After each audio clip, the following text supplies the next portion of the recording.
Bonjour à toutes et à tous. Aujourd'hui, comme je suis Paul Dame, je vais vous présenter un nouvel épisode de Sapin en sucette. Il y a une question que je me suis posée encore. On arrive à faire des piles électriques, j'entends, avec un acide tel que l'acide des fruits et deux morceaux de métal. Un morceau d'un côté, un morceau de zinc par exemple de l'autre. Bon, de là j'ai envie de dire que le fruit doit être acide.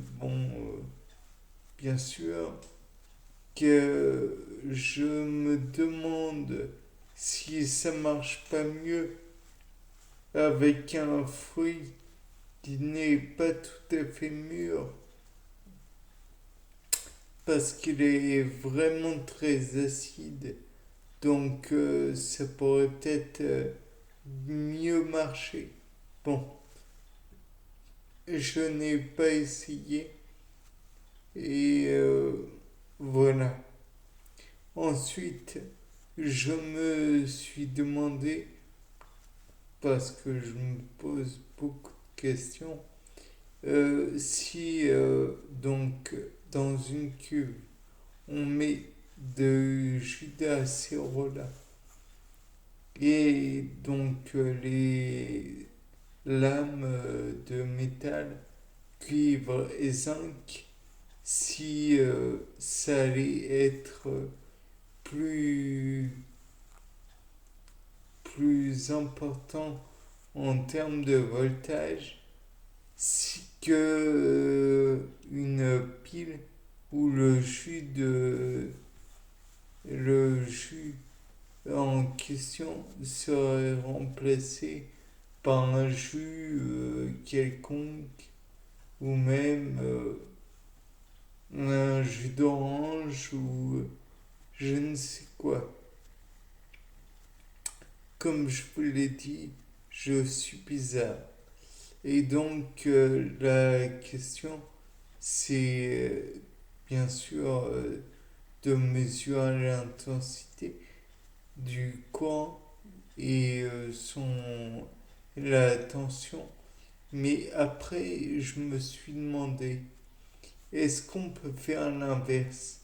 C'est-à-dire imposer un courant à un fruit comme, je ne sais pas, un kiwi par exemple, et ensuite, quand on lui a envoyé le courant durant un temps donné, peut-être que la formule I égale dQ sur dt, I étant l'intensité en ampères, dQ étant la charge en coulomb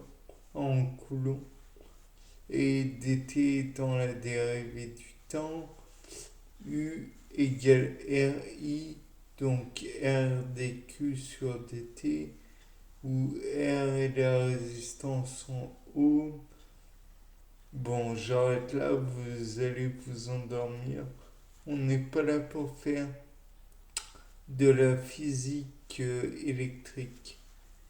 Néanmoins, nous venons d'entendre mes merveilleux raisonnements en termes de physique et on s'est tous endormis. Non, le fait est que on a eu le transfert d'électrons. Est-ce que le fruit sera plus acide en raison du transfert électronique? Car si vous avez déjà essayé de lécher les bornes d'une pile de 9 volts, ne le faites pas si vous ne l'avez jamais fait, vous risqueriez de vous blesser. Et donc, je me suis demandé si ça avait la même acidité ou si... enfin bref, sachant que dans l'histoire, il y a bien sûr la théorie de Bronsted qui fait que l'acide et la base sont les résultantes de protons H+, qui sont transférés entre deux corps. Mais il y a aussi la théorie de Lewis, si je ne m'abuse. Et dans cette théorie, on ne parle pas de protons, mais bien de doublés électroniques. Donc il y aurait peut-être un fondement de logique. Maintenant, je vous avoue que je ne suis pas chimiste. Donc le fait est que je ne suis pas sûr d'avoir la connaissance utile et nécessaire en la matière. De plus, je ne sais pas si on pourrait considérer dans ce genre de circonstances que le fruit serait acide ou qu'il aurait juste subi une réaction d'oxydoréduction, puisque c'est juste un transfert d'électrons.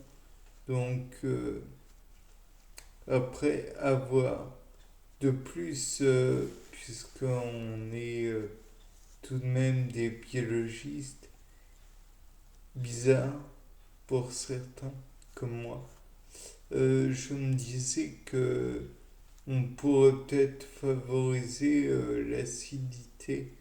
Et donc, dans ce cas, comme l'acérola est bien considéré comme de l'acide, un fruit très acide, très riche en acide ascorbique, donc la vitamine C pour ceux qui se le demandent.